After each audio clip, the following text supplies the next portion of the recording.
பிரபல பத்திரிகை நிறுவனம் ஒன்று ஆய்வறிக்கை செய்து இந்தியாவில் தற்போதைய சூழ்நிலையில் அதிக செல்வாக்கு பெற்ற 4 கட்சிகளின் பெயரை வெளியிட்டு இருக்கிறது. சமூக வலைதளத்தில் ஆதரவு, மக்களை சந்திப்பது, கட்சி வேலைகள், ஆதரவாளர்களின் எண்ணிக்கை, கடந்த 1 வருடத்தில் அடைந்திருக்கும் உச்சம் போன்றவற்றை அடிப்படையாக கொண்டு இந்த அறிக்கை வெளியாகி இருக்கிறது.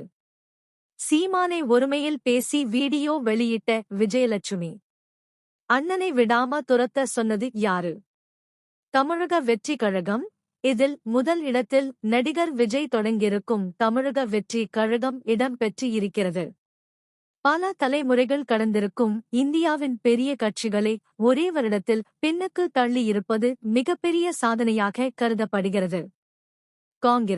காங்கிரஸ் கட்சியை பொறுத்த வரைக்கும் ராகுல் காந்திக்கு இளைஞர்களிடையே நல்ல வரவேற்பு இருக்கிறது.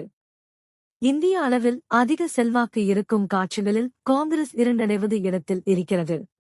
பிஜேபி, பாரதிய ஜனதா கட்சியை பொறுத்த வரைக்கும் பீகார், உத்தரப்பிரதேசம் போன்ற மாநிலங்களில் அந்த கட்சியின் வளர்ச்சி வியக்கத்தக்க வகையில்தான் இருக்கிறது. இந்த ஆய்வறிக்கையில் 3வது இடத்தை பிடித்திருக்கிறது. ஜனசேனா கட்சி. நடிகர் பவன் கல்யாணின் ஜனசேனா கட்சி இந்த ஆய்வறிக்கையில் 4வது இடத்தை பிடித்திருப்பது குறிப்பிடத்தக்கது.